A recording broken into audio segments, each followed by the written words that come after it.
So this is gonna be a odd combination of a review. I'm gonna go over my Teophys. I'm not 100% sure how they're pronounced.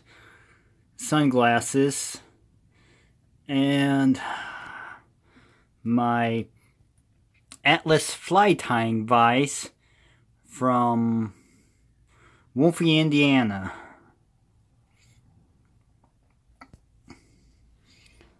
So first of all, we will go with my shades. I've had these about 2.5 years, and they were around $80, I believe, if I remember correctly.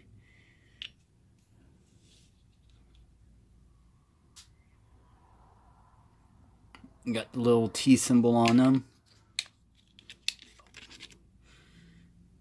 Got these little nose pads, and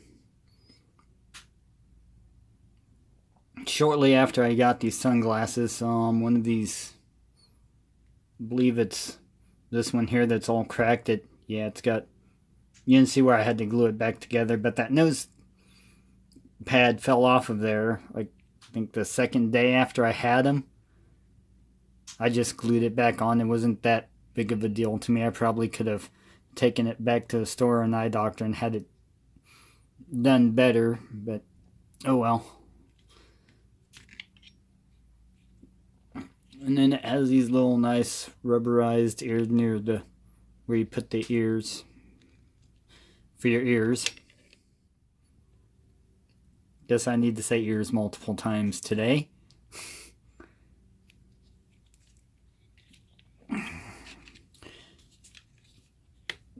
They are polarized, which is very important for me because one of my favorite things to do is fish.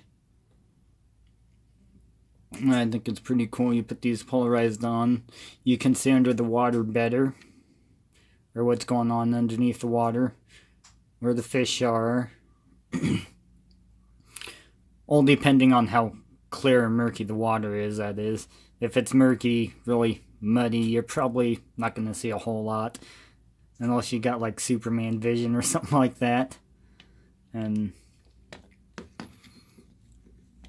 right here, Oakley does the same thing, and probably most of your really expensive brands. This right here is actually a metal stamped into the plastic, and I know Oakley has people that make the real cheap knockoffs, and then the knockoffs that on the Oakley is plastic and not metal, so it's one way that you can tell the difference between a fake and a real.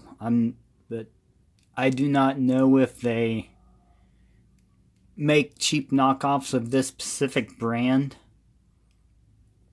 I haven't seen them.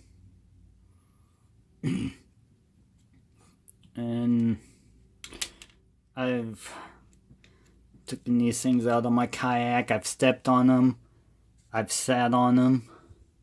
And as you can see, one of my arms is loose on here.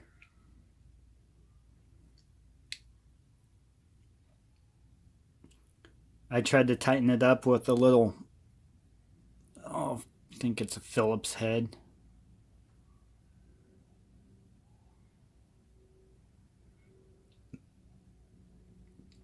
Yeah, it's a little Phillips head. My camera doesn't want to focus in on it too easily.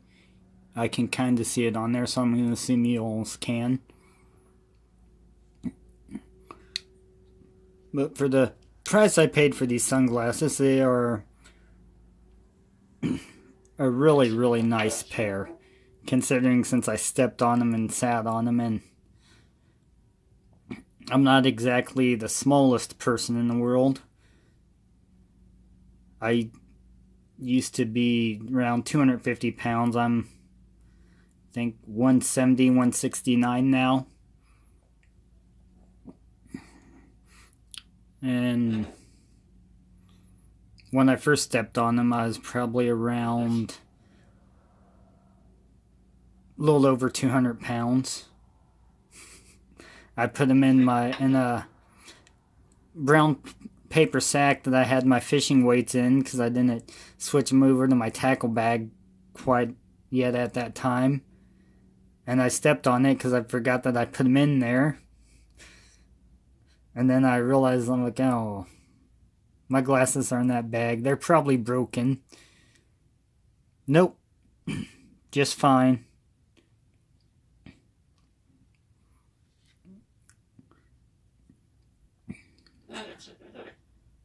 And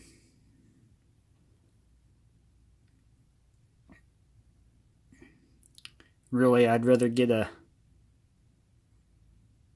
more expensive pair of sunglasses, over $50 when you do buy shades, because the optics on them are more clear, and the cheaper ones can damage your eyes over time because they're not as clear. Well, these ones, obviously, I need to clean them again.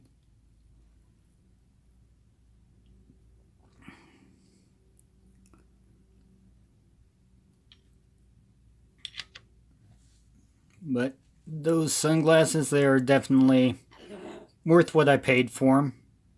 I've got my money's worth out of them, I believe. I'm thinking about getting a new pair. I'm thinking about maybe trying Costa.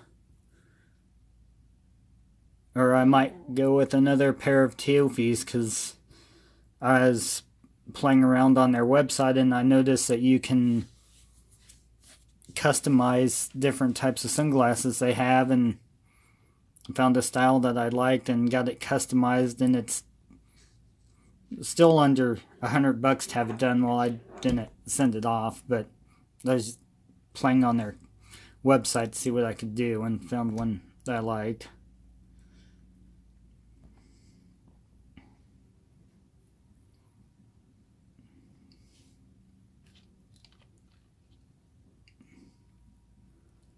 So, the sunglasses are done now. Alright, this Atlas fly tying vise. It is a rotary vise.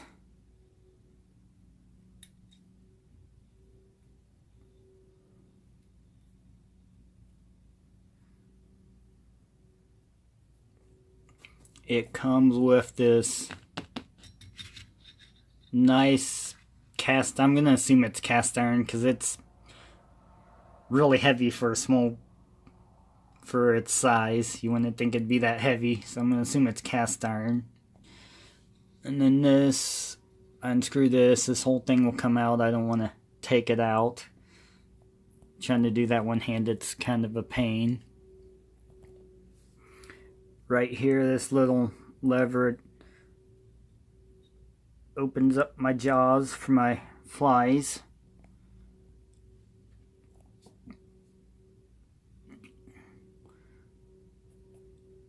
And the fly I have on here now, I tied that last night. A friend was wanting a fuchsia or a magenta colored, and I don't have those colors, so besides the tail feathers is the only thing that I had that was actually that color.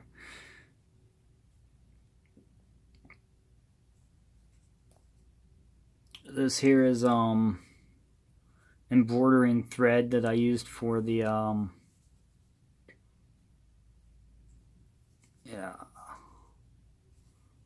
body part, the back body. I'm trying to remember what it's called. Oh well, I can't remember off the top of my head.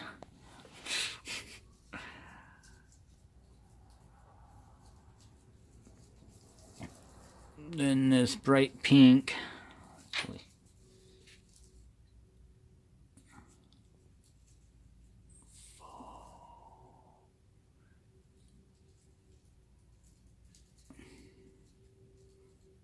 That is UV imitation seal dubbing. It is UV2 is what the package says. I'll show it to you here in a second. some pink Vivas thread is for the head of the fly here.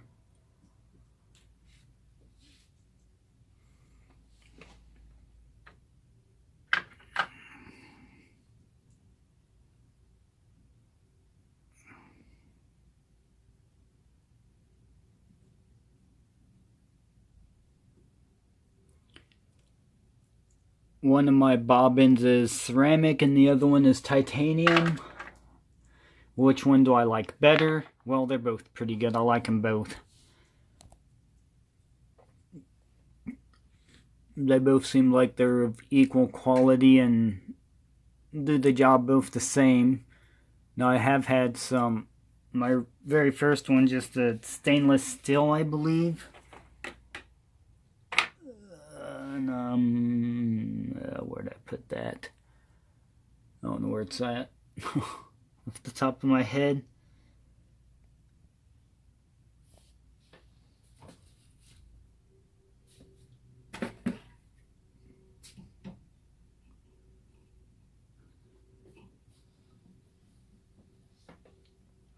My previous fly tying vise before I got the Atlas. I really like this part here. Except for this is a little loose and I couldn't get it to tighten, but they didn't send the correct size when they sent me the vise. But as you can see, this is to clamp onto a table.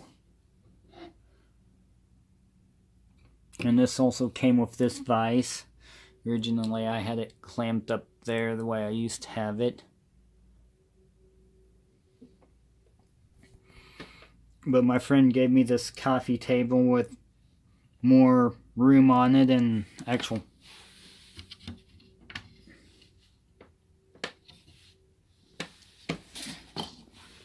shelf for storage. Got a possum fur in there, raccoon tail, bag of feathers, some craft fur you can get at Hobby Lobby or any whatever craft stores in your area. Bag full of different colored deer hair. Just some foam that I can cut out and make bodies. I can't really color it, so it has to stay white. I tried magic marker and a few other things, and it didn't work. So that's one of the deals. It's just gonna, whatever I make's gonna have a white body and whatever else I decide to put on it. But I normally make a mayfly pattern with that. And for top water, I don't think the fish can really see what color it is, so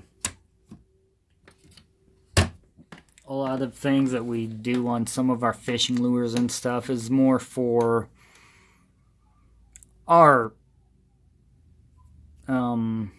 cosmetic views. We want it to look pretty. But on the other hand, I'm sure some of it does attract fish. See, we've got a woolly booger right here.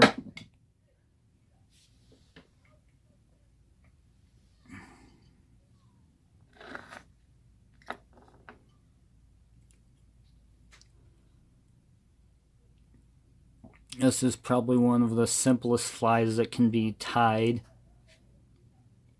Literally all you do is tie a tail on, tie the dubbing on, tie your feather, or not dubbing, this is chenille, it's similar to dubbing, I guess.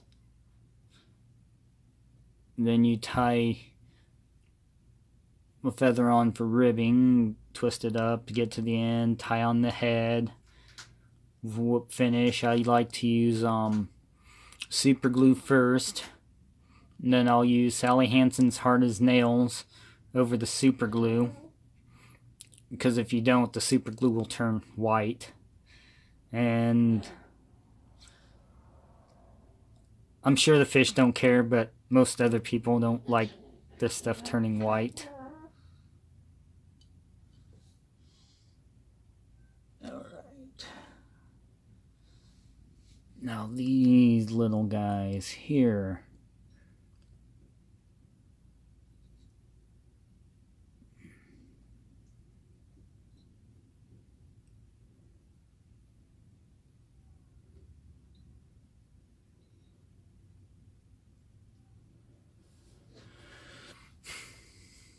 These are nymph patterns, which is a larvae form of a dragonfly, damselfly, mayfly, I believe they call them nymphs too. I'm not sure about mosquitoes. And I don't think a caddisfly is called a nymph, but don't quote me on that. I'm not an entomologist, I just enjoy nature and observe for what I see with my own eyes, with the way some animals act and things do. Well, I do read up on some things too, so.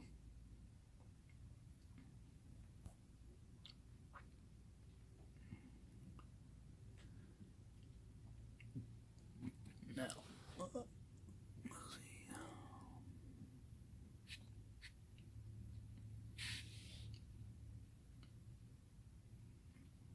these ones here with the three tails, that is horsehair that I just cut to length because it's nice and stiff and it'll stay in place. And it does a really good imitation of antennae and different gills or what not, different parts of an insect. It imitates it really good. But those tails like that are a little tricky to tie and actually get them to stay where you want them to stay. It's a little bit easier with the horsehair because once you tie it in, if you don't like it, you can kind of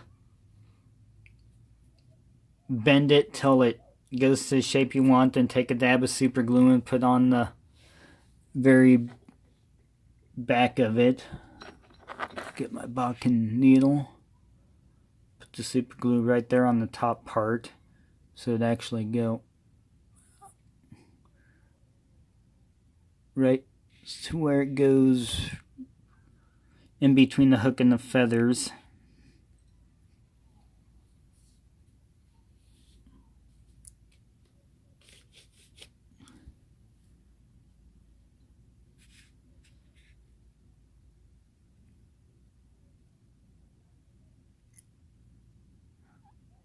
I think my needle's magnetic. Slightly. Okay, here is a beadhead styled nymph.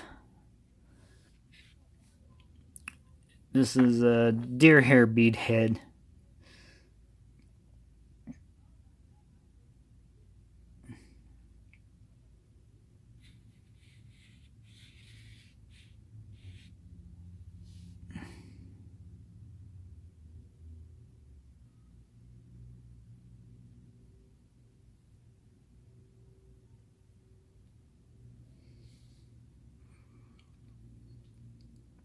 And what the beads will do is they'll give it a little extra weight, and the way I tie them on there, which way think about everybody ties it on, as I tie it on the top part of the hook, is it'll help the hook hook up like that instead of, this one's not weighted, so it'll probably go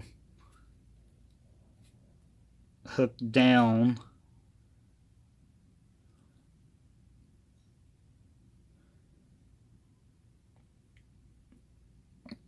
And these bead heads, they'll make it go hook down too with the way the weight's positioned. This one I have lead-free wire tied on the top part, so it should go hook down.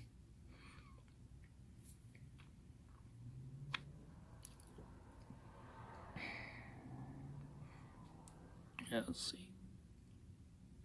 This one here, it's got peacock fur. I believe this is goose feather. This I saw some random colored feathers in a bag that I knew I could use for fly tying when I was picking up some stuff at the hobby store. I'm like, hey, I could use some of that. Just dubbing here.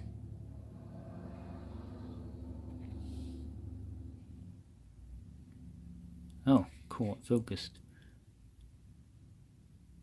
This is possum fur mixed with some emerald green eye stubbing.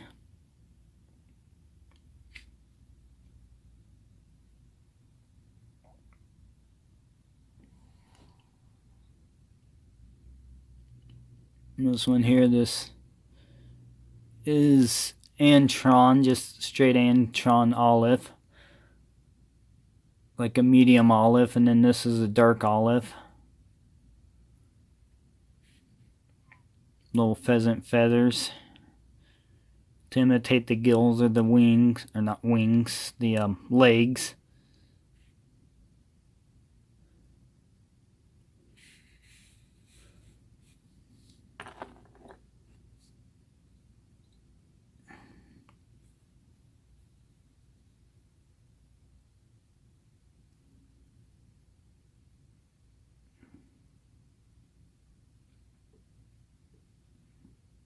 This one here, the thorax cover. Little top part I just used a Hy-Vee tortilla shell bag. Stretch this out a little and it gives the effect that I want it to give, and I'm recycling in a way.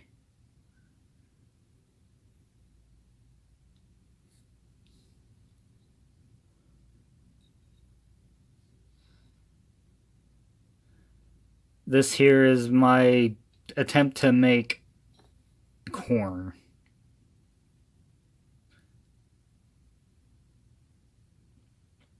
And I guess it kind of looks like corn. Let me know what you all think. If it looks like a piece of corn, then it looks like corn. If not, well then it might catch a fish.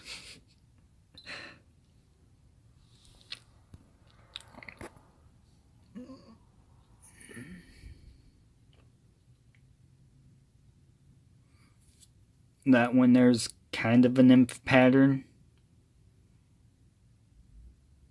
Could also be a shrimp.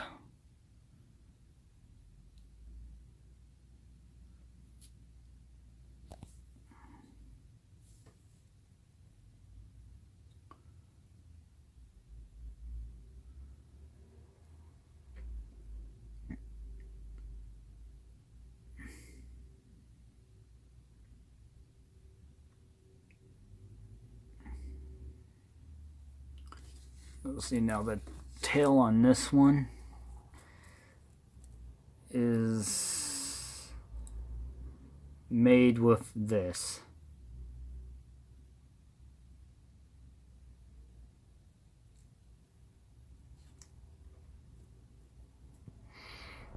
And those type of feathers is a little bit harder to get to set the way you want them to set.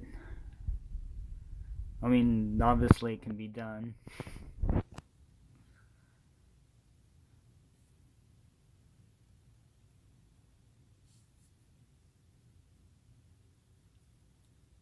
And on the bodies of these ones, right here, the ones that are done that's multicolored, I did go ahead and put some fingernail polish over the top of them to help protect them from the fish so they don't tear up as quick.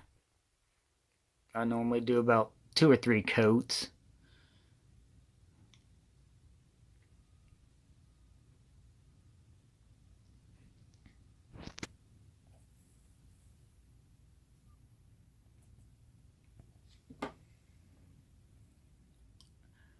And my opinion about the vise here, I think what I paid $160 for it. It was well worth my money. Well worth my money. So if you ever get into fly tying and you want a good vise that's not really expensive, that's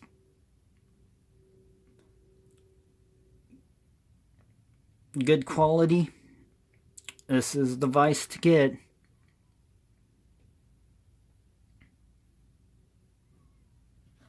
Oh yeah, before I forget.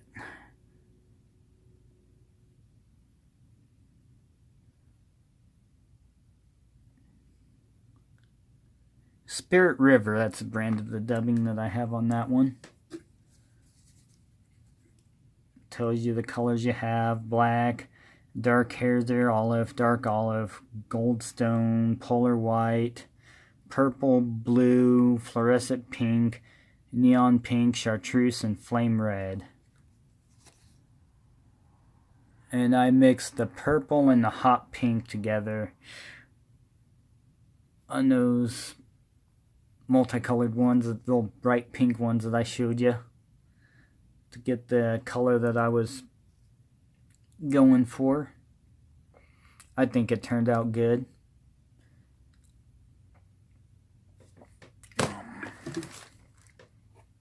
The Antron dubbing I used a lot of. Well, it doesn't take a lot actually to tie flies.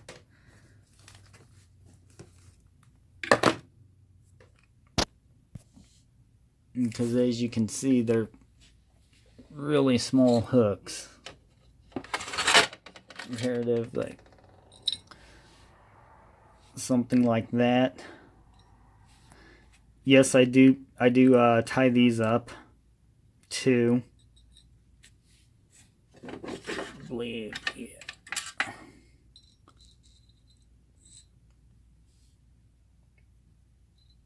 You have one here.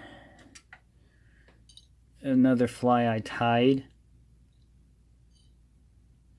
This is another nymph pattern. They catch fish, so I tie them.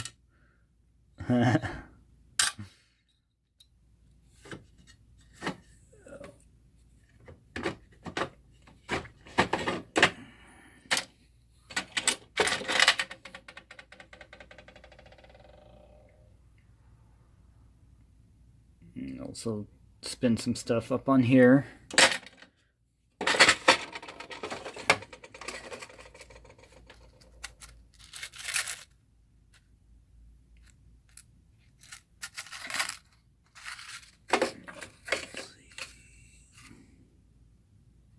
Size 18, size 16.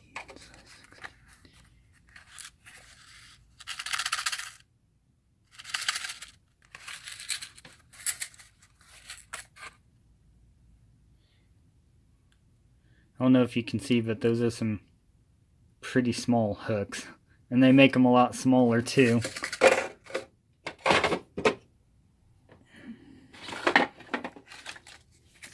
And tungsten beads that I used for the bead head. Get more hooks. Say this is one of my favorite sizes to tie, which is one of these ones.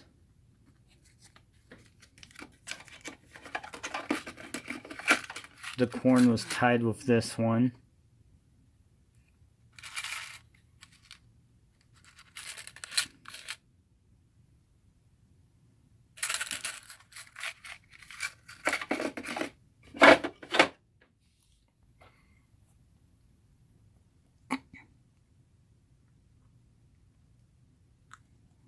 Damn it.